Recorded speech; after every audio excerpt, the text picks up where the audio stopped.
নিজ দেশের মেধাবী ছাত্রদের বিরুদ্ধে নির্মম গণহত্যার হুকুমের আসামি হিসেবে মানবতাবিরোধী অপরাধে ৩টি মামলা তদন্ত একযোগে চালিয়ে নেবার সিদ্ধান্ত নিয়েছে আন্তর্জাতিক ট্রাইব্যুনাল। এসএটিভিকে দেয়া সাক্ষাৎকারে এমনটাই জানিয়েছেন ট্রাইব্যুনাল নিয়োজিত তদন্ত কর্মকর্তা আতাউর রহমান। তিনি জানান, আন্তর্জাতিক অপরাধ ট্রাইব্যুনাল সচল হলে গ্রেফতারি পরোয়ানা চাওয়া হবে সাবেক প্রধানমন্ত্রী শেখ হাসিনার।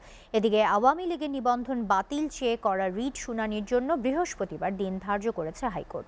মিজান আহমেদের প্রতিবেদন।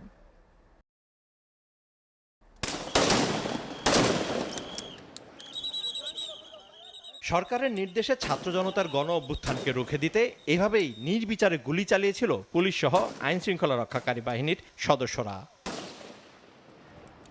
পৈশাচিক ওই হত্যাকাণ্ডের বিচারের দাবিতে সাবেক সরকার প্রধান ও পলাতক শেখ হাসিনার বিরুদ্ধে এখন পর্যন্ত 3টি মামলা আন্তর্জাতিক অপরাধ ট্রাইব্যুনালে দায়ের করা হয়েছে। এসব মামলায় শেখ হাসিনা ছাড়াও তার মন্ত্রিসভার 1 ডজন সাবেক সদস্য এবং 14 দলের নেতারা সহ পুলিশের তৎকালীন বেশ কয়েকজন শীর্ষ কর্মকর্তার নামও রয়েছে। তবে বিচারক এবং রাষ্ট্রপক্ষের শূন্যতার কারণে আন্তর্জাতিক অপরাধ ট্রাইব্যুনালে চলছে না বিচার কাজ।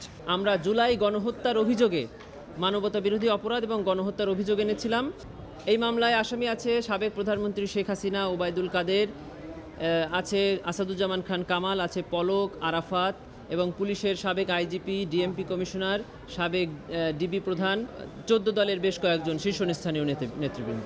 এখন তারা অপেক্ষায় আছেন ট্রাইব্যুনাল পুনর্গঠনের জন্য। ট্রাইব্যুনাল এখন অঘটিত আছে। আপনারা জানেন যে ওখানের চেয়ারম্যান যিনি অবসরে গেছেন এবং একজন বিচারক যিনি হাইকোর্টে এসে জয়েন করেছেন, যার কারণে ট্রাইব্যুনাল অগঠিত আছে এবং সকল প্রসিকিউটরগণ পদত্যাগ করেছেন। তদন্ত কার্যক্রম ইতিমধ্যে শুরু হয়েছে। তদন্ত কার্যক্রমের এই পর্যায়ে তদন্তকারী কর্মকর্তা আমাদের জানিয়েছেন যে ট্রাইব্যুনাল পুনর্গঠন হওয়ার সাথে সাথেই তিনি ট্রাইব্যুনালে এই আসামিদের বিরুদ্ধে গ্রেফতারি পরোয়ানা চাইবেন। আর এ বিষয়ে ক্যামেরায় কথা বলতে না চাইলেও মুঠোফোনে মামলা 3টির তদন্ত কর্মকর্তা জানান, আন্তর্জাতিক অপরাধ ট্রাইব্যুনাল পুনর্গঠন হলেই শেখ হাসিনা সহ যাদের নাম এসেছে সবার বিরুদ্ধে গ্রেফতারি পরোয়ানা চাইবেন তারা।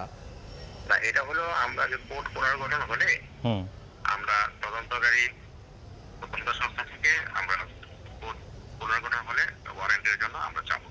কিন্তু আমরা তদন্ত চলতেছে এবং আমরা পেপার ওয়ার্ক করতেছি এবং এই পর্যন্ত প্রাপ্ত তথ্যের ভিত্তিতে ওয়ারেন্ট তদন্ত করতেছি। আমরা একসাথে 3টা মামলা একসাথে করতেছি।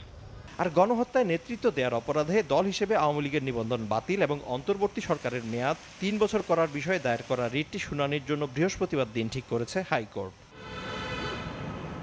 মিজান আহমেদ, এসএটিভি, ঢাকা।